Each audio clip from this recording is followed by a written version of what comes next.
নবী সাল্লাল্লাহু আলাইহি সাল্লামের কাছে একবার একজন বেদুইন আসলেন। তিনি এসে নবী সাল্লাল্লাহু আলাইহি সাল্লামকে বললেন, ইয়া রাসূলুল্লাহ আল্লিমনি খায়রা, হে আল্লাহ রাসূল, আমাকে কোন একটি ভালো কাজ শিক্ষা দিন। নবী সাল্লাল্লাহু আলাইহি সাল্লাম তখন তাকে শিখিয়ে দিলেন বলার জন্য সুবহানাল্লাহ, আলহামদুলিল্লাহ, ওয়া লা ইলাহা ইল্লাল্লাহ, আল্লাহু আকবার। তার হাত ধরে নবী সাল্লাল্লাহু আলাইহি সাল্লাম তাকে এই বাক্যগুলো শিখিয়ে দিলেন বেশি বেশি পড়ার জন্য। লোকটি চলে গেলেন। এটা শুনে কিছু দূর যাওয়ার পরে তিনি আবার ঘুরে মোড় ঘুরিয়ে ফিরে আসলেন। নবী সাল্লাল্লাহু আলাইহি সাল্লাম তখন মুচকি হেসে বললেন, তাফাক্কারাল বাইস, অর্থাৎ বেচারা কি যেন চিন্তা করছে, কি ভেবে যেন আবার ফিরে আসছে। লোকটি ফিরে এসে নবী সাল্লাল্লাহু আলাইহি সাল্লামকে বললেন, সুবহানাল্লাহ, আলহামদুলিল্লাহ, লা ইলাহা ইল্লাল্লাহ, আল্লাহু আকবার, হাযা লিল্লাহ ফামা লি। অর্থাৎ আপনি যে বাক্যগুলো আমাকে শেখালেন, এই যে সুবহানাল্লাহ, আলহামদুলিল্লাহ, লা ইলাহা ইল্লাল্লাহ, আল্লাহু আকবার, এই বাক্যগুলো তো আল্লাহর জন্য, আমার কি?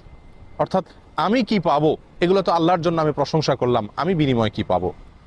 নবী সাল্লাল্লাহু আলাইহি সাল্লাম তখন তাকে বললেন, হে বেদুইন, তুমি যখন বলবে সুবহানাল্লাহ, তখন আল্লাহ বলেন সাথে সাথে উত্তরে, সাদাকত, তুমি সত্য বলেছ।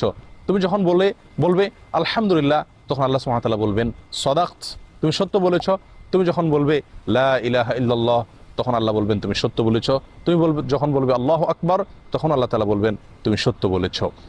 এরপরে তুমি যদি বলো আল্লাহুম্মা গফিরলি, আল্লাহ আমাকে মাফ করে দিন, তখন আল্লাহ সুবহানাহু ওয়া তাআলা বলবেন কদ ফাআলত, তোমাকে মাফ করে দিলাম।